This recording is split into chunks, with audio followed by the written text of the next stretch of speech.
budget is really flexible. No, it's not. Because being flexible can mean something different to you and something completely else to your designer.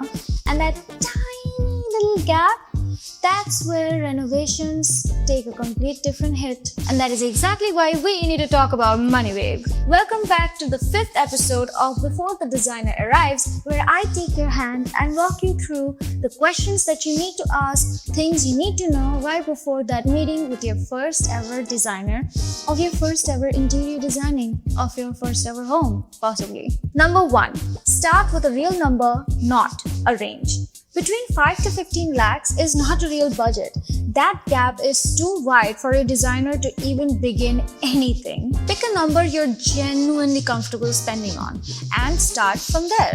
You can always adjust later, but vague ranges don't do anything for you, nor for your designer. Number 2, separate your budget into 3 different buckets. 1 is constructional, 2 is furnishing, and 3rd is the one you invest on your decor. Most people blow off their entire budget on the first 2 buckets, the furnishings and the construction. Then they worry about why there's no room for any decor and the finishing touches. All these 3 needs a separate budget dedicated to each one of the requirements that you have, because all these 3 are really important. This one is so important. You need to have at least 15 to 20% buffer.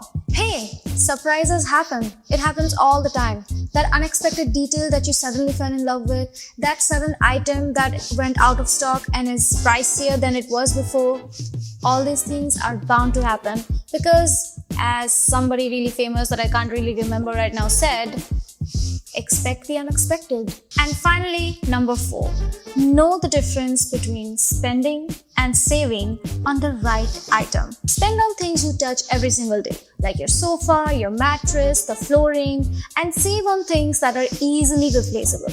A good designer, like Endless Interior, will tell you exactly where to spend and how to save, and you just need to trust that conversation. A realistic budget isn't really a limitation. It's actually freedom given to your designer to do their best work. So you need to go and follow us right now for the next episode, because we're almost at that first meeting.